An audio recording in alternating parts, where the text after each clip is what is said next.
నిజామాబాద్ జిల్లాలోని పౌల్ట్రీ రైతులు తీవ్ర మనోవేదనకు గురవుతున్నారు. ఎన్ని జాగ్రత్తలు తీసుకున్నా అంతుచిక్కని వ్యాధి కారణంగా కోళ్లు చనిపోతూ ఉండడంతో ఏం చేయాలో అర్థం కాక లబోదిబోమంటున్నారు. అప్పటికి వరకు ఆరోగ్యంగా కనిపిస్తున్న కోళ్లు గంటల వ్యవధిలోనే చనిపోతున్నట్లు చెప్తున్నారు. రుద్రూర్, పోతాంగల్, మెల్చూర్, భీంగల్, బీర్కూర్లో వేల కోళ్లు మృత్యువాత పడుతున్నాయని పౌల్ట్రీ రైతులు అంటున్నారు. కోళ్ల మృతిపై శాంపుల్ సేకరించి వెటర్నరీ రీసెర్చ్ బయాలజీ ల్యాబ్కు పంపామని, పౌల్ట్రీ నిర్వాహకులు అధికారుల సూచనలను పాటించాలని చెబుతున్న పశు వైద్య శాఖ జాయింట్ డైరెక్టర్ జగన్నాథచారితో మా ప్రతినిధి భూపతి ఫేస్ టు ఫేస్. పాటు నిజామాబాద్ జిల్లాలో పలు కోళ్ల ఫామ్లలో అంతుచిక్కని వ్యాధి కారణంగా కోళ్లు మృతి చెందిన సంఘటన తీవ్ర కలకలం రేపుతుంది. నిజామాబాద్ జిల్లాలో వేలాది కోళ్లు మృత్యువాత పడుతున్న పరిస్థితి నెలకొంది. ఈ నేపథ్యంలో అధికారులు ఏం చర్యలు తీసుకుంటున్నారనే విషయంలో జాయింట్ డైరెక్టర్ పశువైద్య శాఖ జగన్నాథచారి మనతో ఉన్నారు. వారితో మరిన్ని వివరాలు తెలుసుకునే ప్రయత్నం చేద్దాం. సార్ చెప్పండి, గత కొన్ని రోజులుగా కోళ్లు మృత్యువాత పడుతున్నాయి అంతుచిక్కని వ్యాధి కారణంగా అని చెప్తున్నారు. దీన్ని ఎట్లా చూస్తున్నారు మీరు? అవునండి, ఇప్పుడు కొన్ని ముఖ్యంగా ఈ బ్రాయిలర్ ఫామ్స్లో ఈ వైరల్ ఇన్ఫెక్షన్ వల్ల కొన్ని కోళ్ళు చనిపోయిన మాట వాస్తవమే. అయితే వాటి అఫెక్టెడ్ ఫామ్స్లో ఉన్నటువంటి మనకి ఏదైతే ఫామ్స్ మేము సందర్శించడం జరిగింది, ఆ రైతులందరూ కూడా మేము అడ్వైజ్ చేసేసి వాటిని వేరే ఫామ్స్కి కూడా స్ప్రెడ్ కాకుండా అక్కడనే ఏవైతే అఫెక్టెడ్ ఫామ్ బర్డ్స్ ఉంటాయో వాటి అన్నింటిని కూడా డిస్పోజల్ అంటే ప్రాపర్ డిస్పోజల్ మెథడ్లో తీసేయడానికి చర్యలు తీసుకోవడానికి వాళ్ళకి సలహా చెప్తున్నాము.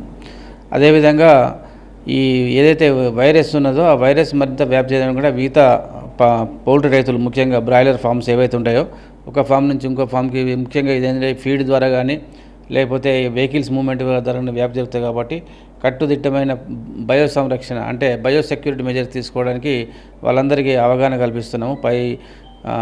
మన అధికారుల సూచనలు తీసుకొని అందరికి కూడా ఈ అవగాహన కల్పిస్తున్నాము. ముఖ్యంగా ఈ వైరస్ వ్యాప్తి నిరోధించడానికి పశువైద్య సిబ్బందిని కూడా అప్రమత్తం చేయడం జరిగింది. జిల్లాలో మనకి అన్ని టీంలను సుమారు ఒక 100 టీంలను మనం 89 టీంలను మనం ఇప్పుడు ఏర్పాటు చేసుకొని ప్రతి పౌల్ట్రీ ఫామ్ను సందర్శించి రైతులకు అవగాహన కల్పించి మీరు ఎలాంటి అంటే అంటే మరి వైరస్ వ్యాప్తి షెడ్లోకి మనకి చొరకుండా అంటే షెడ్లోకి రాకుండా, ముఖ్యంగా కొత్త సందర్శకులు షెడ్లోకి రాకుండా వెహికల్స్ మూవ్మెంట్ కూడా నిరోధిస్తూ మరియు వాటిని అన్ని శానిటైజర్ మెథడ్స్ పాటిస్తూ మరియు ఫామ్స్ని రక్షించుకోవడానికి మనం అందరికీ కూడా రైతులకు సూచనలు అందజేస్తున్నాము. అంతేకాకుండా ఈ ఏదైతే ఉందో ఎక్కడైతే మనకు ఈ వైరస్ సస్పెక్టెడ్ ఏదైతే ఉన్నదో అక్కడ చనిపోయిన కోళ్ళను కూడా డీప్ బరీల్ అంటే వేరే ప్రాంతాలకు వ్యాప్తి చెందకుండా డీప్ బరీల్ మెథడ్లో పూడ్చిపెట్టడానికి కూడా చర్యలు తీసుకోవాలని చెప్పి వారికి సూచనలు అందజేసి ఆ విధంగా అమలయ్యేటట్టు కూడా చూస్తున్నాము. ఇప్పటికే ఈ విషయంలో కోళ్ళకు సంబంధించి షాంపిల్లు కూడా సేకరించినట్టు తెలుస్తుంది. ఈ షాంపిల్లు సేకరించి ఎక్కడికి పంపారు? దీని రిపోర్ట్ వచ్చిందా? ఇది మనకి ఎందుకంటే ప్రతి ఏదైనా చనిపోయినప్పుడు చనిపోయినప్పుడు మనం శాంపుల్ సేకరించడం జరుగుతుంది. ముఖ్యంగా ఇది వైరస్ డిసీజ్ కాబట్టి దీని శాంపుల్ మనం హైదరాబాద్లోని VBRI వెటర్నరీ బయాలజికల్ రీసెర్చ్ ఇన్స్టిట్యూట్కి పంపడం జరిగింది. అక్కడ నుంచి రిపోర్ట్ వచ్చిన తర్వాత వాళ్ళ సూచనల అందరి ప్రకారంగా చర్యలు తీసుకుంటాం.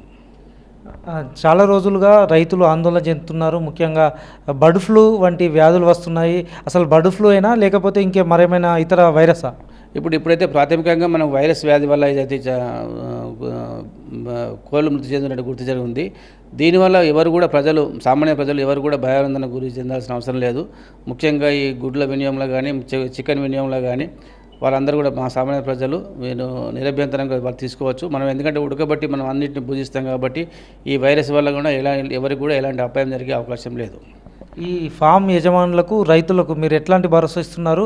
పశువైద్య శాఖ ఎలాంటి సూచనలు చేస్తుంది? అంటే ఇప్పటి వరకు మనకి బ్రాయిలర్స్ ఫామ్స్ ఏవైతే ఉన్నాయో ఇంటగ్రేటెడ్ ఫామ్లో ఉన్నాయి. వాళ్ళందరూ బైబ్యాక్ ఇంటగ్రేటెడ్ మన జిల్లాలో అన్నీ కూడా ఇంటగ్రేటెడ్ ఫార్మింగ్ సిస్టంలో ఉన్నాయి.